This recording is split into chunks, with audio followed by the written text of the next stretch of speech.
It's time for another episode of Hops and Hedges, where we talk about beer, landscaping, and everything in between. Season 1 is proudly sponsored by EXT.tech, helping you grow and revolutionize your landscaping business. Now crack open a cold one, and let's dig in. There we go. So with me on the show today, I have Lindsey Best. How are you, Lindsey? I'm good. Thank you, Heather. How are you? I'm good. It is not even noon yet, so I don't have a beer. If you do, I won't be judging you. I really try to wait until at least noon. Right? It's noon somewhere, but no, it's noon somewhere. So you are actually a bit of a Jane of all trades. You've been everywhere. You've done a little bit of everything. So you're currently the president, general manager at Hanson, and then August 2nd, you're going to be the COO of EXT.tech, so the sponsor of this podcast, which is really cool. Glad to have you.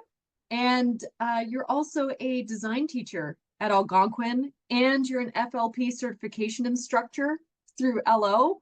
So, oh my gosh, just a little bit of everything. How cool is that? Yeah, I got a few different things on the go for sure. By the time that this podcast actually airs, I'll be in full swing in my full-time position with EXT, which I'm really looking forward to. It's going to be a new and exciting adventure, I'm sure. So very cool, very cool. So you are in Ottawa and really across Canada. Do you want to tell us just a little bit first, what is EXT.tech? Yeah, sure. EXT.tech really bloomed out of a software program that was being used at Hanson for 25 years or, a really long time. And the software itself helps you manage client data, but beyond that, it helps bring information to crews so that they have all of their work orders, all of their groups right at their fingertips, and makes communication between the office and the crews really flow really easily. And it's got a whole bunch more applications than that. I'm not doing it justice in what it really can do, but it can basically run your whole company. And it really eliminates a lot of paper. So, when you're out on a rainy day and you get back those like soaking wet papers, you don't have to worry about that anymore. It does time tracking. Yeah. So there's a lot of really cool features to it. Awesome. And for pricing wise, is it like a tiered pricing? Does it matter, like as a company, how many employees you have or how many users you have, or is it revenue based? How does that work? So the pricing, typically speaking, is revenue based of your company. So you can have 50 users on it and it doesn't cost you any extra, which is a really great thing, because oftentimes when we sign up for software, it can be very user based. And so then you only want to put like your core team on it or something like that. And it limits you to be able to really use the software to its capacity. So in this sense, you add everybody on and it doesn't cost you anything extra to do so, which is really great. Gotcha. So it's so revenue based. So for somebody like myself or a smaller contractor who maybe isn't making millions of dollars in revenue, they would actually pay a lower price to access the software. Is that how that works? Yep, exactly. How freaking cool is that? Yeah, it's awesome. So I don't know how many times, not to point fingers, LMN, Dynaescape, but there are companies out there that are not making millions that really can benefit from that type of software that can just totally change their business. But the entry level, base price only is really suitable if you're making hundreds of thousands of dollars to start. Yes, exactly. And it really revolutionizes the way that communication happens through your company. It will change everything for you. And it is a big change and you have to be ready for that. Yeah. But yeah, once you kind of jump both feet, the changes that it makes, you'd never look back. So that's awesome. And I mean, what a difference communication has. Like, I know that that's one of the big things that cost companies money is there's breaks in communication. The designer says one thing, the manager says something else, the crew leader tells their crew something else, and then the client, jumps in. And before you know it, things have changed. So if you've got one spot where all the communication keeps that consistent, which I just absolutely love, it's genius. Yeah. Well, one thing, like when you listen to coaches, when you, even if you're, you know, a part of peer-to-peer or anything like that, one of the things that they really talk about and push is having processes and having communication. There's probably no company out there that over communicates. So you just, you know, all the ways that you can make your company more efficient does come down to process and communication. So. Love that. Awesome. And I love how everything is in this tight little one software. It kind of one-stop shop does it. Yep. Love that. And so I also wanted to talk to you about FLP. So was it, you've been with FLP since 2019, is that right? Yeah, so I became a fusion landscape professional in 2019, right before the pandemic happened. And then everything got shut down. And the next, I believe it was the next year in 2020 is when I started teaching it. Yeah. And it's a really great program. I encourage you, if you have any interest in, you know, bringing environmentally friendly solutions to your community, then it's a really great program to be a part of, and it sets you apart from other people. Yeah. Not everybody has that certification. I was so excited when Landscape Ontario opened the doors for FLP to not just be Toronto, because I know it kind of started out where it was only open to landscapers even servicing Toronto. So even though I was a Landscape Ontario member, because I wasn't based in Toronto, the training wasn't open to me. And then they really opened it up after COVID. I actually completed the training online. So after COVID, we did it all online. I'm not sure exactly which year I got the certification, but it is so in-depth and yet really easy to follow. Like it was intense training, but it was invaluable. And for London, they actually, and I'm not sure if this is across the board for FLP or if it was just for this training, but because they partnered with the Conservation Authority here in London, when people actually visit the conservation's website, they can actually see registered FLPs in their area. So members of the general public can go to the Conservation Authority's website and find a fusion landscape professional landscaper. So we're all featured on that website, which is so cool. Yeah, so for the city of Ottawa, which by the way, I went to Toronto to get my certification. Yeah. So because it wasn't offered in Ottawa, so I'm like, screw it. I'm gonna go there and I'm gonna get this because I really wanted to. But yeah, with the city of Ottawa, they have what's called the Rain Ready program where homeowners can get rebates for implementing fusion landscape elements. And I don't know that they have a list of the companies there, but they direct them in some way, shape, or form to FLP certified or companies that have people within their company that are certified. So that is so cool. Yeah. So it's a really great program. I can't say enough good things about it. Yeah, and well, and even all the units and the manuals, I printed them all because I'm a paper girl.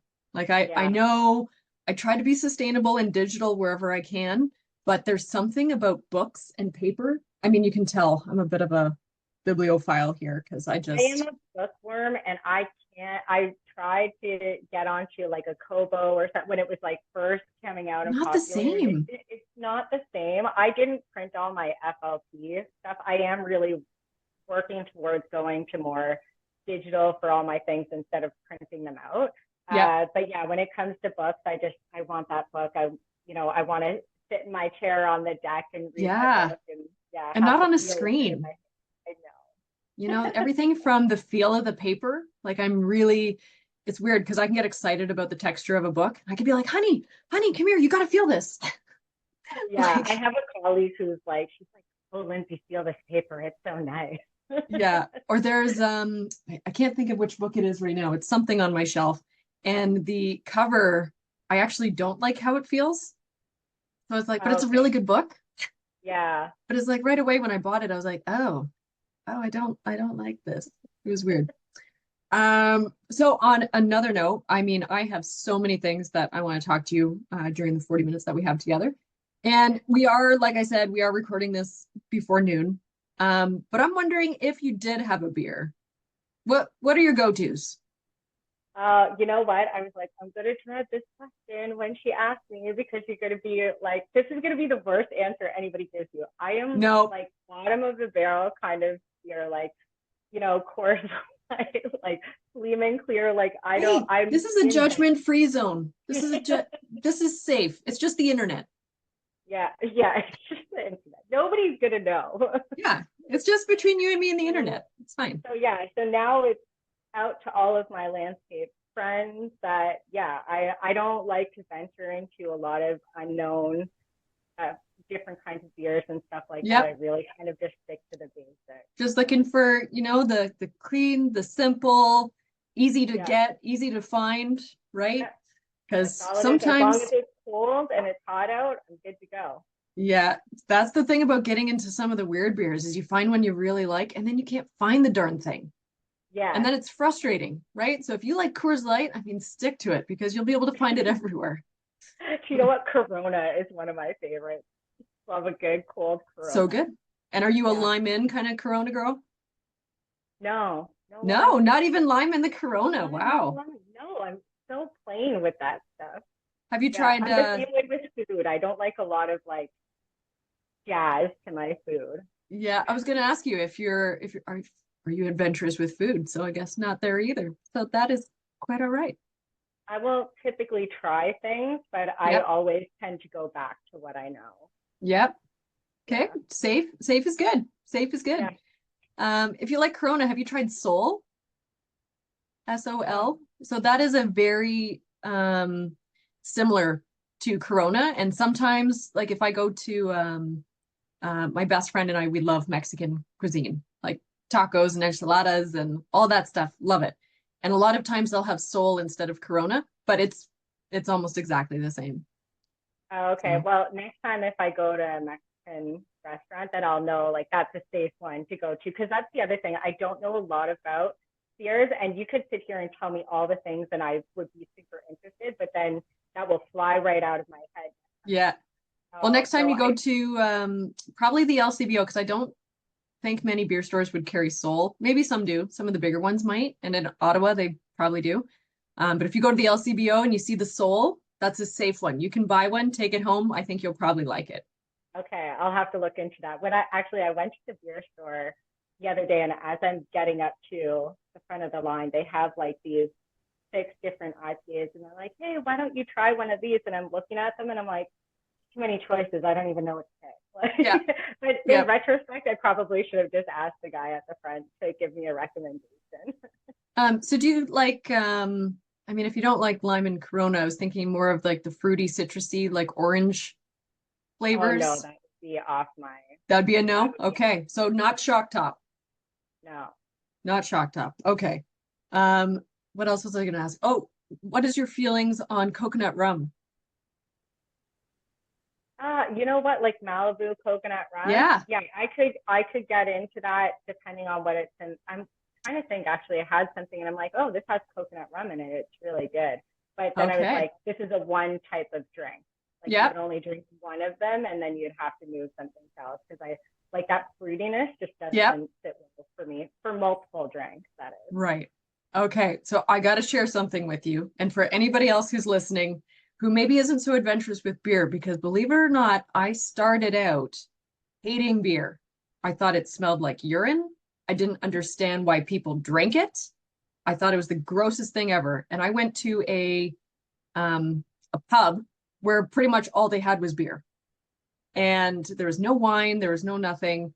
And then they had liquors. And they said, well, if you want a gateway beer, we can give you a Corona with a shot of coconut rum in it. And it is, Lindsey, it is so good. It's so good. Oh, And to this day, I will still, if I go to Jack Astor's or something like that, especially if it's patio, right, nice and cold, ice cold Corona, and you put the shot in a glass and then pour yeah. the Corona in. Oh my gosh, it is so good. Okay, I So good. have to try this. What a weird combination. Yeah, I Like wouldn't think that for sure. never would have guessed it. And I think there's another one. I mean, that one I call it an amossum because it's amazing and awesome. So it's an amossum. I love it. It's somehow become my birthday drink over the past couple of years. So my husband and I will go out for amossums. So Love weird. it. But there's another one, and I'm trying to think of what beer it is. It might even just be Coors Light. But if you add a shot of amaretto to it, I think it's Coors Light. I'm gonna have to look this up. My mom likes this because I don't like amaretto, but almond liqueur. So amaretto with, I think it's Coors Light, and it tastes like Dr. Pepper. Oh, interesting. Yeah, Interesting. so Yeah, see, I might be with you on that. That wouldn't be like that Dr. Pepper, like cherry kind of yep. taste. That wouldn't be something that I'm all about. But Okay. Well, coconut I'm gonna rum try things and a sometimes. Corona, and you can spread the news about amossums in Ottawa. I will.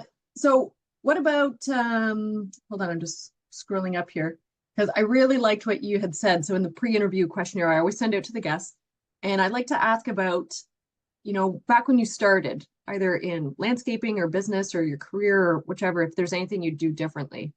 And I loved your response that it says, sometimes you look back and you say, I wish I would have done this differently or that, but we're all human, right? And it's because of those mistakes and learning from those mistakes how we learn how to do things differently and we're better for it, which I just Yeah. think is so cool. So having said that, though, if you could, open a window in time and see your younger self, Yeah. I don't know, 18, 19 years old, is there a little tidbit of advice, personal or professional, that you would just maybe put in your own ear? Ask for help. Ask for help. That is a great piece of advice. So it's weird. I don't know how much we're gonna tangent here or whatnot. But when I was 18, that was the year my mom died. Oh. And so I was in this weird kind of position, and I had, for a variety of reasons, different responsibilities kind of take on. And this is the point of time in your life when you're trying to like figure out your life. Yeah. And before my mom had died, she had, you should go and take business and this and that. So I signed up to go to Algonquin for business. And the first semester that I was there, it was very old school thought, because this was a long time ago, of course. And and the basic message through business school at that time was, what's in it for me? And when people who are close in your life die, you reevaluate a lot of things about your life. And I'm like, I can't live with this message going forward. Like what, but my mom at the same time obviously saw something in me that I was business savvy about a lot of things. And so, Yeah. it was, but I said, okay, I can't keep going like this. I finished my semester and I took the next semester off and said, okay, what am I going to do? And so I went back to university. And throughout my time there, I really didn't know what I wanted to do or where I was kind of going. When I was young, I always wanted to teach, and I was always into the natural world. And so it sounds weird, but I started in math, but then moved to environmental science. And I was in university for like 4 or 5 years because I was taking all these courses because I just wanted to learn. And then I took a year off, and taking that year off, I said, okay, like I really need to figure out what I want to do here. I can't just stay in school forever. This is costing a lot of money. I'm not making enough money to be able to support myself. And so I ended up going on a camping canoe trip. And as we're going around and I'm looking at all these things in nature as I do, and I couldn't name one thing. I couldn't tell a spruce cone from a pine cone. And I'm like, that's it. When I get back from this trip, I'm going to find out how to learn about these. And then I found the program at Algonquin in horticulture. And again, it was a little bit of a different program then, but I got back home, I signed up for it, and I never looked back, basically. All that to say, because it's a little bit of a winding road to get back to your question, is I didn't realize the pain that I was going through. I didn't realize I was probably not my happiest person at that time. And I probably wasn't really being as authentic to myself as I could have been, but I was just trying to get through. And Yeah. getting through meant that I put up a lot of borders and I wasn't able to ask for help that I really needed to. And it's not like after that, it was like, oh, okay, now I can ask for help. It took me a long time to break down those walls and to really know how to ask for help in all the different facets of my life. And I would probably say that I still work on it now as I'm even older and I'm continuing to grow. So don't be afraid to ask for help is what I would say. Yeah. That is a beautiful message because Yeah. it's not just career, right? It's life. Like we all have shit on our plates. We all Yeah. have weights on our shoulders. And so often we think we have to carry it alone. And we've got people around us that can help. It's not about burdening other people, right? Because when that's another reason a lot of people don't ask for help is that you don't want to feel like a burden on someone else. But at the Yeah. same time, we know that when we help someone else, it doesn't feel like a burden. We Yeah. enjoy helping other people. And I forget, it was probably Jen Todd from the Shift Collective. She's one of my business coaches. And I'm pretty sure she was telling me that, don't deprive someone else of the opportunity to help you. Oh yeah, that's great Right? thing. Because if you love helping people, why would you deprive someone else of the opportunity to help you? Right? Yeah. Because the right person is actually going to find it satisfying and rewarding and to be that person that you went to. Yeah, absolutely. Right? Absolutely. So it does And need to. it works to be able to know how to ask for help.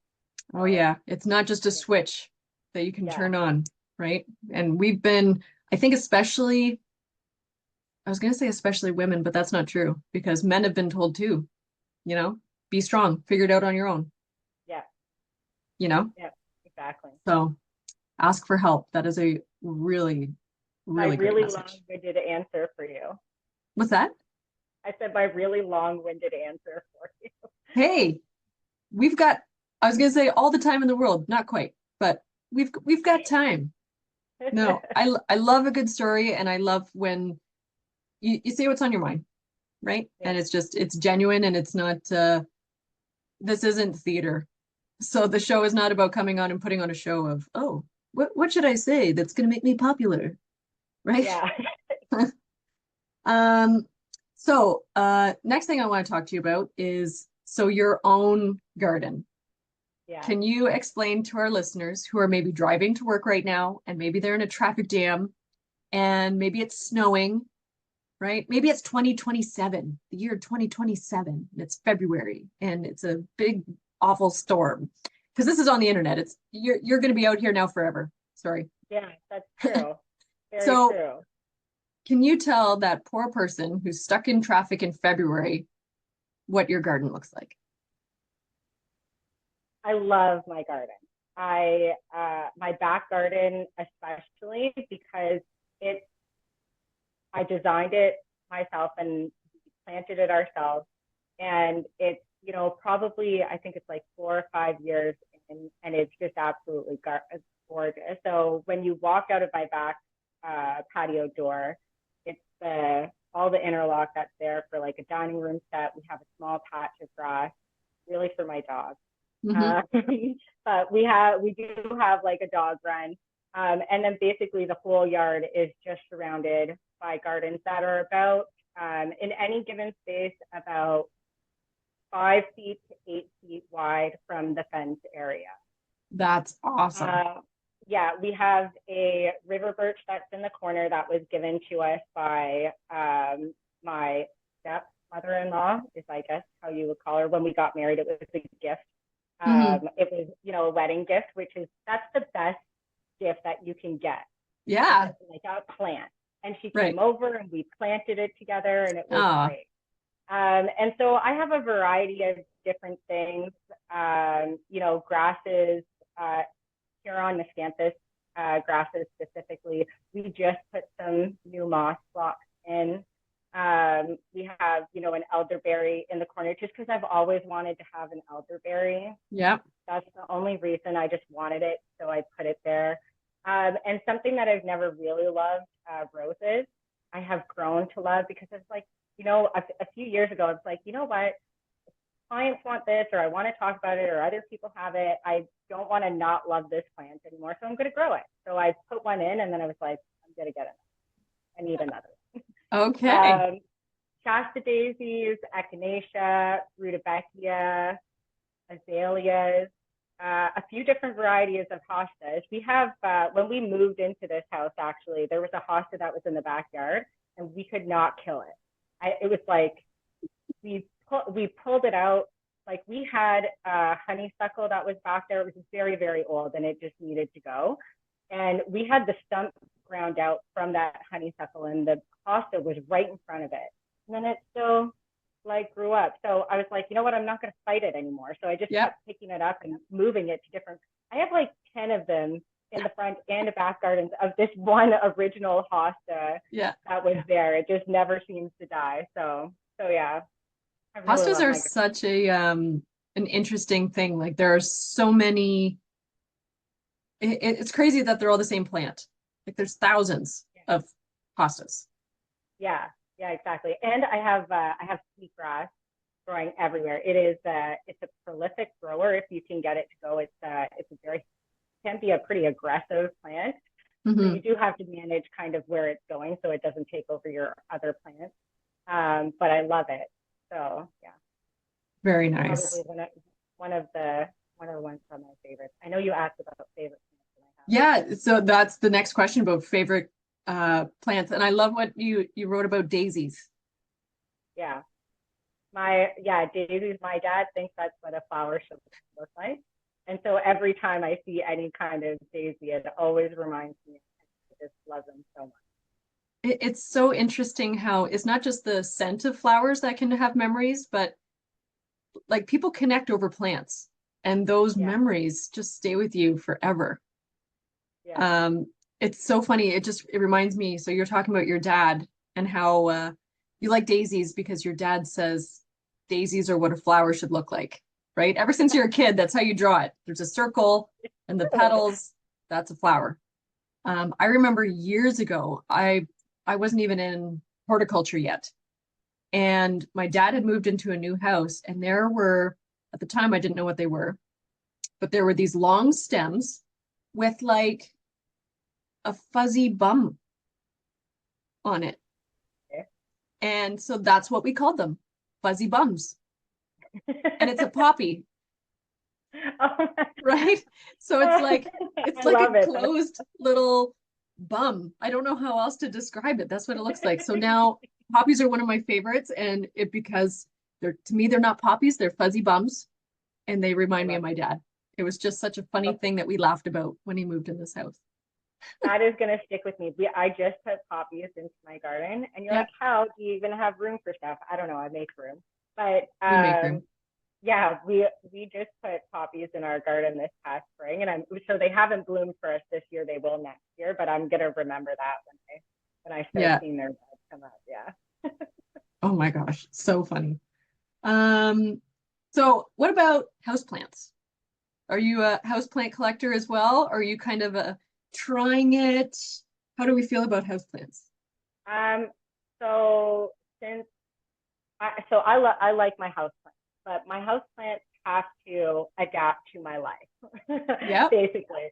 So either they make it or they don't. Now, that being said, and it was Adam from Bellevue Landscapes that you had on who said he can't keep snake plant. Mother tongue. I always think of mother tongue. Neither can I. Mine's like dying in the corner over there. And at first I was like, okay, I must be watering it too much. So I've completely neglected it, and it's still like rotting. And I'm like, how are you still? What is happening here? So there's like one little leaf of it left. Succulents I tend to kill, except for my cactus, which I did in school like 14 years ago and still have. But yeah, I do have a variety of different type of houseplants. Arrowhead, pothos, my Christmas cactus. I can't remember the name of the one. I'm not good with all of their names necessarily, but I also have a monstera, and I love that. Very nice. Like made clippings and give them out to people and that kind of thing. So I do love them, but they do have to fit into my watering schedule, which is sometimes it's been 2 weeks and I forgot about you. So that's my watering schedule too. It's like as long as they can live through 2 to 3 weeks of watering, then they're good. Yeah. It's so funny that I find that my indoor plants and my outdoor plants have very different schedules because almost every day in the summer, in the heat of summer, I will remember to water the gardens. And Yeah. yet I will just completely forget about my house plants for, yeah, like 2 or 3 weeks. I'm like, oh, you're looking a little sad. Maybe I should water you. Yeah. I'm getting Like, a little droopy over there. yeah, they're watching me through the window, like water my gardens every day. And they're like, really? Really? How about Uh, me? Remember me? Oh, I geez. will tell you, if you ever get the chance to put irrigation into your garden bed, it's life changing. It will Yeah. honestly, it will change your life. It's totally worth it.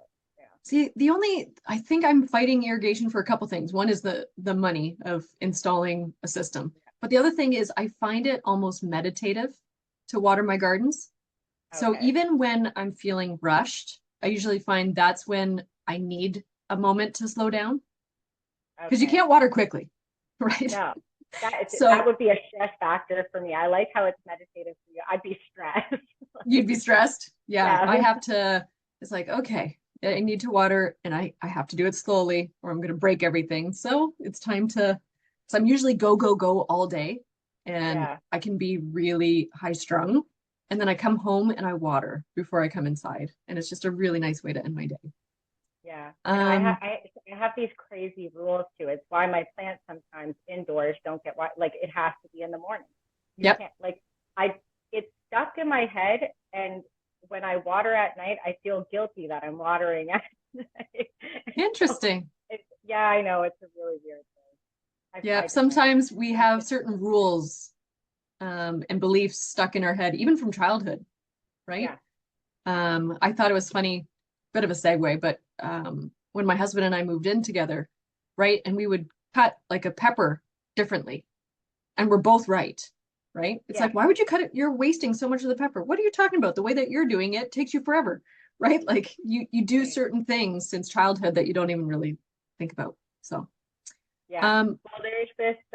So I went to this just on that note and about stories that we mhm, create. You know, it is like we have to be willing to challenge the stories that we create in our mind, so that we can open our perspectives for other people and other yep. stories to exist and stuff. And we just, yeah, sometimes marketing things get stuck in people's minds, and it just, Hmm. that's the way we think it is all the time, but it's actually not. So How often is it that we find it so easy to challenge someone else's beliefs, but we won't look in the mirror and challenge our own, yeah. right? It's so easy to point a finger and be like, "Oh, I don't really think that's the way it is."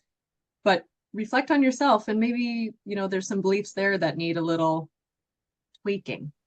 Yeah, So, absolutely. we've got about 5.5 minutes left. There was a couple other things that I wanted to ask you about.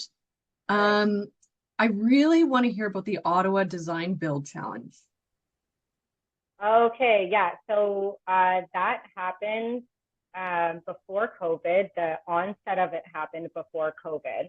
And basically, what it was is that there was a high school that wanted to. Like, I went to a job fair for this high school in Ottawa called St. Francis Xavier, and the co-op teacher was like, "Yeah, it'd be really good to have like different trades come in and do this." And I said, "Well, why don't we give me a day or two, let me think about it, but why don't we come up with some kind of idea where we can build like an outdoor classroom?" And she's like, "Oh my God, that'd be great."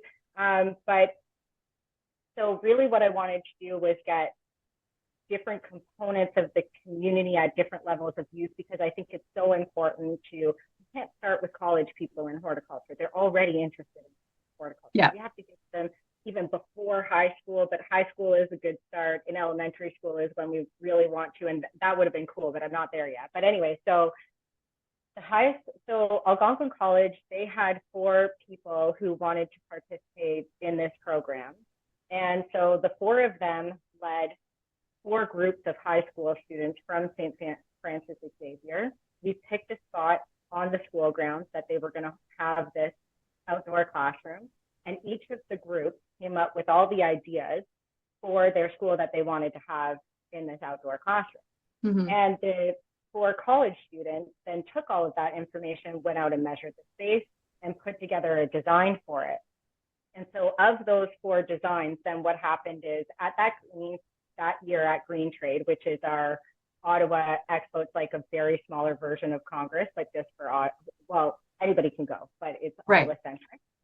And so at that show, first of all, it was a 30-centimeter storm. So not a lot of people ended up showing up. It's crazy. I don't even know how it got there. But anyways, so we had landscape professionals come and vote on the different designs. We had them up on a board on display, and people came and they voted for whichever one they liked the most.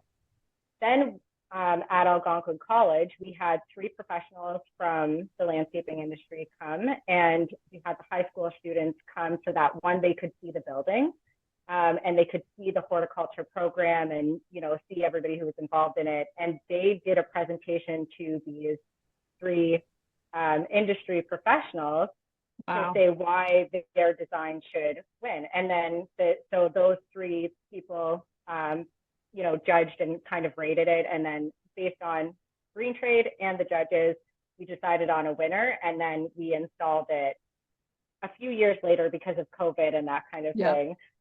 We were able to install it. I want to say it was in 2022 or 2020. Holy smokes. That is so cool. And what you said too about getting the kids when they're young, right? Yeah. Like I find there's so many outreach programs and opportunities and workshops and seminars and stuff for high school and college. But if we can get kids exposed to landscaping and horticulture when they're young in elementary school, that is totally something you and I have to talk more about, because I have a little project up my sleeve. So I will talk to you about that. But I would love that. I'm excited. Awesome. So we've got about a minute and a half, and I'm wondering if there is a book that you would recommend, either professional or personal development, that you think people should check out. I wrote it down beforehand. I have multiple, so that way okay, I'm ready. Lay it on me. Okay, so Patrick Lencioni, he has a few books, but The 5 Dysfunctions of a Team and Death by Meeting. Those 2 books, excellent. I'm going to say this person's name wrong, but Zhuo, it's Zhuo, The Making of a Manager. Ah, nice. Insight by Tasha Eurich, Eurich. Okay. Hug Your Haters by Baer. And then, so those are all like business type of books. But then the Louise Penny series, there's like, I don't know, 15 books of them. It's like a story about 3 pines. And there's always some kind of ethical conundrum that happens within the book, but it's like a mystery, like a murder mystery type of book. And I love them so much. Awesome. And on that note, I'm going to thank you for coming on the show. And I look forward to talking with you again. Yeah, absolutely. Thanks very much, Heather. Appreciate it. Thank you. That concludes this week's episode, hosted by me, Heather Gerard at My Landscape Artist. Now, before you go, here's some info about our sponsor, EXT.tech. In today's fast-paced world, your landscaping business needs modern solutions to keep up with the change. That's where EXT comes in. EXT is revolutionizing the way you manage projects and streamlines your landscaping, snow removal, and construction operations. Instead of juggling 5 different software packages, endless spreadsheets, losing track of leads, and missing out on potential sales, you could be leveraging AI job routing, client management, and financial insights with a modern mobile app that employees love to use. With EXT's flat rate pricing, you'll never be caught off guard. If you're ready to revolutionize and grow your landscaping business, visit EXT.tech today to learn more. And for additional savings, use the code HOPS10 at checkout, or just tell them that Heather sent you. See you next week for another episode of Hops and Hedges.